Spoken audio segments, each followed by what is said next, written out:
Video kana hundumti keessanuu like gochuudhaan jalqabaa.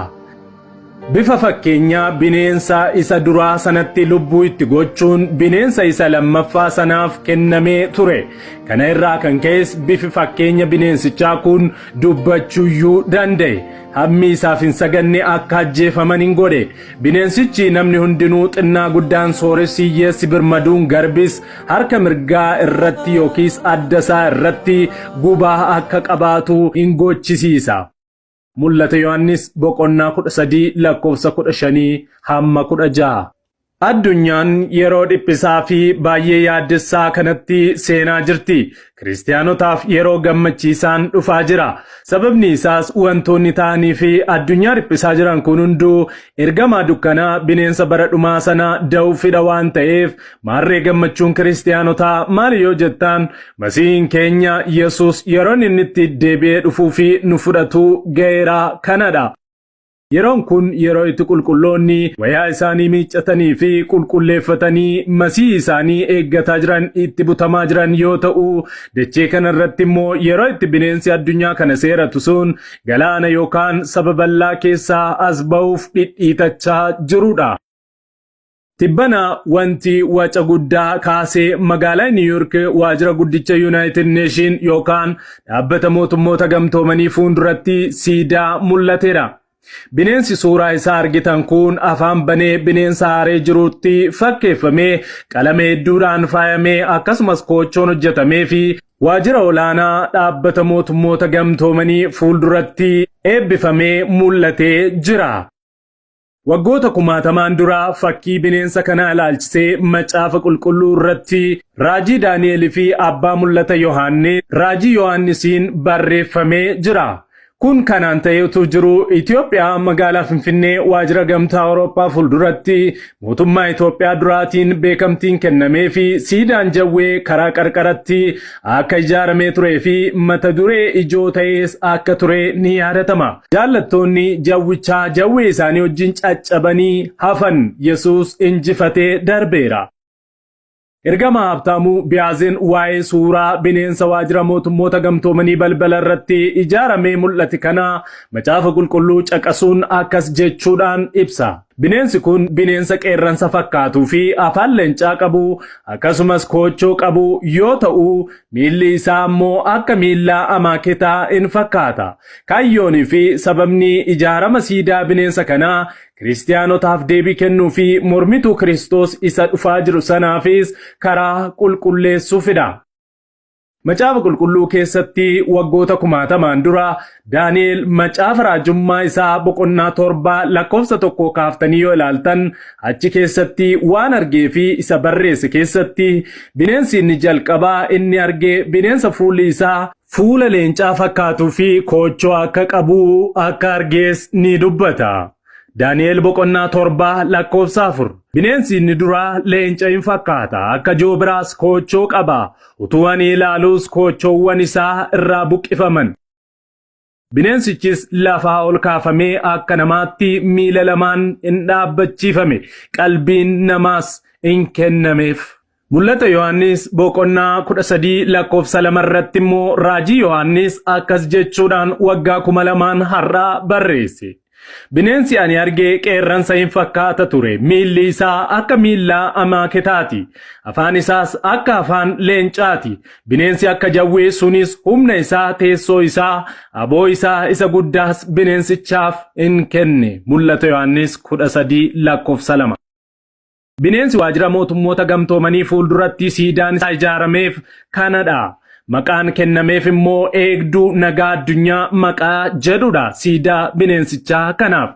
Egaa nagaa addunyaa keenyaa kan eegu akka jarri jedhanitti bineensa suuraan isaa kaafamee fi siidaan hojjetamee fi kanadha.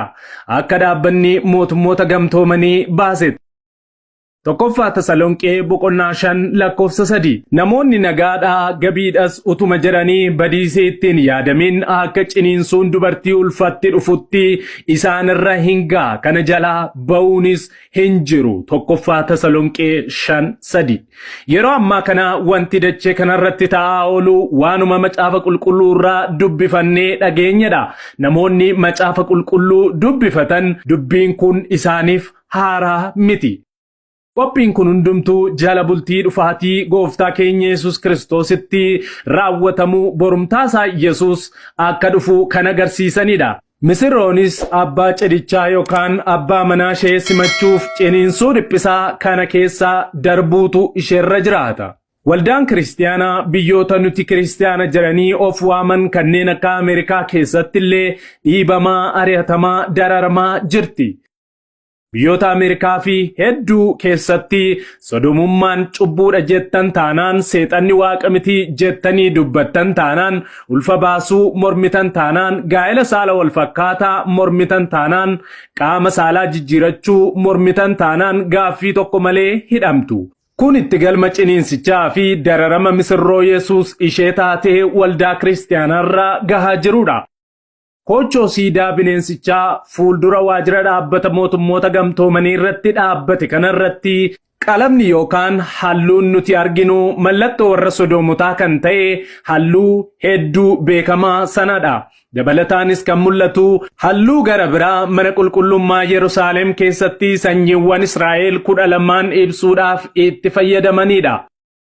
Bineensi siidaan isaa hojjetameef kun gaafa qaamaan dhufu ani waaqa jechaa bakka ulfinaan waaqayyotti waaqeffatamus akka fudhatu akka taa'u bineensichi of tuulummaarra darbee wanta namoonni biyya lafaa kanaa waaqa jedhaniitti sagadan hundumaa akka balleessuu fi amantootas akka ajjeesu warri lubbuun jiraatan ammoo akka isa waaqessan dirqisiisa. Yeroo kana siidaa bineensichaa ijaaruu fi beeksisuun maaliif barbaachise yoo jenne ammoo yeroo itti dinagdeen addunyaa kufe kanatti, yeroo itti addunyaan jeeqamtee fi amantaaf siyaasii wal make kanatti, yeroo itti maallaqni addunyaan ittiin bittee gurgurtu guddichi jechuunis doolaarri kufee sirni haaraan bittaaf gurgurtaa diijitaalaa hojjetamaa jiru kanatti, yeroo itti sirni bulchiinsa addunyaa haaraan ijaaramaa jiru kanatti yookaan New World Systemiin dhufaa jiru kanatti bineensichi as ba'uuf akka jiru agarsiisa. Kana malees yeroon kun yeroo itti ergamoonni bineensichaa baay'ina dhala namaa hir'isuu fi sammuu dhala namaa to'achuuf vaaksiinii dabalatee chiipsii yookaan lakkoofsa bineensichaa sammuu namaa yookaan harka namaa keessaa awwaaluuf itti tattaafataa jiranidha. Akkuma gooftaan keenya Yesus Kiristoos yeroo gara biyya lafaa kanaa dhufee ergamaa Yohaannis dursee dhufuun karaa saaqaa laphee amantootaa Yesuusin akka simataniif mijeessaa ture. Akkuma kana ergamoonni dukkanaa kun bineensichaaf haala mijeessaa qindeessaa jiru. Waldaan kiristaanaa fi amantoonni hoo maalirra jiru jennee gaafa ilaallu ammoo amantoonni fi waldaan kiristaanaa guutummaan guutuutti dhiibbaa ishee irratti godhamaa jiru kanaan mogoleen ishee laafee yaadni ishee dammaquu mitiitii dhimma biyya lafaa irratti qabamee akka isheen hin dammaqnee fi amantootas hin dammaqsine godhamteetu argina. Maarqos 13:14 irratti Yesus akkas jedhe. Yesus itti fufee inni jibbisiisaan iddoo qullaa'aa xureessu sun iddoo isaaf hin malle dhaabbachuu isaa yommuu argitan namni kana dubbisu haa hubatu jedhe. Kana jechuun isaa namni macaafa qulqulluu dubbifatu yeroo waan kana argu akka hubatuu fi dhufaatiin gooftichaa akka ga'e beekee akka qophaa'uuf waggoota 2000 dura dubbate. Garuu har'a bineensichi dhufee balbala keenyarra ga'eera. Dhaloonni keenya utuu macaafa qulqulluu hin dubbifatiin, utuu inni itti hin dammaqin, utuu hin qophaa'inis bineensichi irraan bahee jira. Gooftaan Yesus taatee biyya Looxitti ta'ee fi haadha manaa Loox yaadadhaa gaafa jedhee yaadannoo sammuu haadha manaa Looxiif taasisaa jechuu barbaadee miti. Taateen bara sana ta'an addunyaa irratti deebi'anii baay'inaan ni raawwatamu jechuu isaati malee. Sodomummaan ni hammaataa yeroos deebi'ee dhufuun koo akka ga'e beekaa qophaa jechuu barbaadeetis malee. Efesoon boqonnaa 5:12-14 irratti akkas jedha. Wanti bakkeetti baafamu hundinuu ifaadha. Kanaaf ati yaa isa raftuu dammaqi warra du'an keessaas ka'i Kiristoos siifin ibsaa jedhame. Egaa attamitti akka deddeebitan haleelladhaa ilaalladhaa. Akka warra ogeessotaatti malee akka warra ogeessotan ta'iniitti hin jiraatina. Guyyoonni kun guyyoota gadhee waan ta'aniif yeroo isiniif kenname utuu hin dabarsin itti hojjedha. Hattuun halkan walakkaa yeroo mana namaa rafanii jiraniitti seentuu akka isaan rafanii jiran waan beektuufidha. Abbaan qe'ichaas utuu dammaqee jiraatee qabeenya isaas ofis ni baraara ture. Amma garuu waldaan kiristaanaas amantoonnis utuu hin dammaqiin qophiin yookaan simannaan ergamicha dukkanaa godhamee fi akkas ba'u taasifamaa fi jira. Amantoonni yoo dammaqne ofis nama biraas ni oolchina. Waldaan kiristaanaa sirriitti dammaquu fi amantoota ishee barumsa bara dhumaa kana barsiisuu qabdi. Bifa fakkeenya bineensaa isa duraa sanatti lubbuu itti gochuun bineensa isa lammaffaa sanaaf kennameefii ture. Kana irraa kan keessa bifni fakkeenya bineensichaa inni duraa kun dubbachuuyyuu danda'e. Hammi isaaf hin sagannee akka ajjeefaman hin godhe. Bineensichi namni hundinuu xinnaa guddaan sooressi hiyyeessi birmaduun garbis harka mirgaa irratti yookiin adda isaa irratti gubaa akka godhatu in gochisiisa. Mul'ata Yohaannis 13:15-16. Ergaa kana yaadadhaa irra